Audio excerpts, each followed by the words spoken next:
চলো আজকে একটা গ্রামার কুইজ হয়ে যাক। লক্ষ্য করো স্ক্রিনে, হি is not only honest but also dash options a teacher, a friend, helps others, modest. ভিডিওটিকে পজ করো আর ভাবো কোনটা উত্তর হবে। ভাবা হয়ে গেছে, চলো বিষয়টিকে বোঝার চেষ্টা করি। ইংরেজি গ্রামারে প্যারালেলিজম বলে একটা বিষয় আছে। প্যারালেলিজম অর্থাৎ সমান্তরাল। মনে রাখতে হবে কোঅর্ডিনেটিং কনজাংশন অর্থাৎ and, but, or, either or, neither nor, not only but also প্রভৃতি কনজাংশন বা কনজাংশনাল ফ্রেজ দ্বারা যে দুটি শব্দ যুক্ত থাকবে, দুটি শব্দকে একই ধরনের হতে হবে, একই ক্যাটাগরির হতে হবে। অর্থাৎ এই কনজাংশনের আগে যদি সাবজেক্ট থাকে তাহলে এরপরেও সাবজেক্ট থাকতে হবে, এদের আগে যদি অবজেক্ট থাকে তাহলে এরপরেও অবজেক্ট থাকবে, এর আগে যদি ভার্ব থাকে তাহলে এরপরেও ভার্ব থাকতে হবে। এই কনজাংশনগুলোর আগে যদি কোনো অ্যাডজেক্টিভ থাকে তাহলে এরপরেও অ্যাডজেক্টিভ থাকতে হবে। বোঝা গেল না? চলো উদাহরণের মধ্যে বোঝার চেষ্টা করি। লক্ষ্য করো, he likes not only reading but also playing.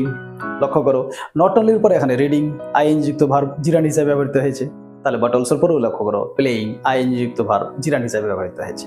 আমরা আরো বলতে পারি he loves not only her but also me.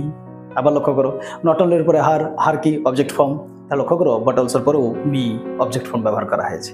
বোঝা গেল? It is called parallelism. তাহলে এবারে প্রশ্নের বাক্যটি লক্ষ্য করো, he is not only honest but also dash, right? আচ্ছা, নট অনলির পরে কি আছে? অনেস্ট। অনেস্ট কি স্যার? অ্যাডজেক্টিভ। তাহলে নট অনলির পরে যেহেতু অ্যাডজেক্টিভ আছে, তাহলে প্যারালেলিজমের সূত্র অনুসারে বাট অলসোর পরেও অ্যাডজেক্টিভ হতে হবে, রাইট? তাহলে এবারে অপশনগুলি লক্ষ্য করো, আ টিচার, টিচার নাউন, আ friend, friend noun, helps others, helps verb. এবার থাকলো কি? মডেস্ট। আচ্ছা, মডেস্ট মানে কি? নম্র, ভদ্র, right? It is adjective.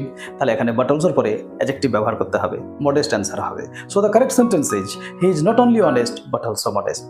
I hope you got the point. এই ধরনের আলোচনা নিয়মিত পেতে চ্যানেলটি সাবস্ক্রাইব করা থাকলে সাবস্ক্রাইব করুন, আর ফেসবুকে দেখলে ফেসবুক পেজটিও ফলো করে নিন। Thanks for watching.